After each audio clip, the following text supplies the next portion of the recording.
grib būt labie, nenogalināt gliemežus, nestos uz mežu, tādā veidā pavairojot to populāciju simtiem un tūkstošiem reižu. Pirms pāris gadiem gliemežu dēļ nācās atteikties no manas skaistās dālī kolekcijas. Viņi darīja tādu postu, ka nebija iespējams iegūt skaistus ziedus, un bieži laksti tika noēsti ilgi vēl pirms ziediem. Pagājušajā gadā gliemeži nopostīja ķiplokus un sīpolus.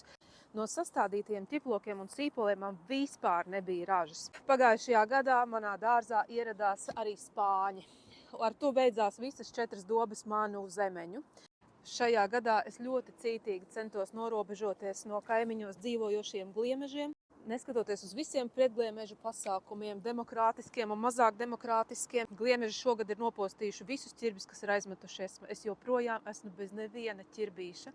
Tad jautājums, kur ir šī robeža, ko mēs varētu saukt par humānismu, un vai nav ārkārtīgi nežēlīgi pret līdzcilvēkiem un vietējo zemi nest spāņu gliemežus uz mežu, jo ir žēl nogalināt. Ļoti daudzi grib būt labie, nenogalināt gliemežus, nestos uz mežu, tādā veidā pavairojot to populāciju simtiem un tūkstošiem reižu.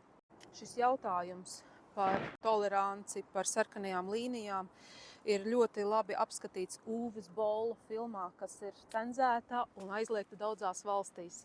Kas īsti ir nežēlīgi?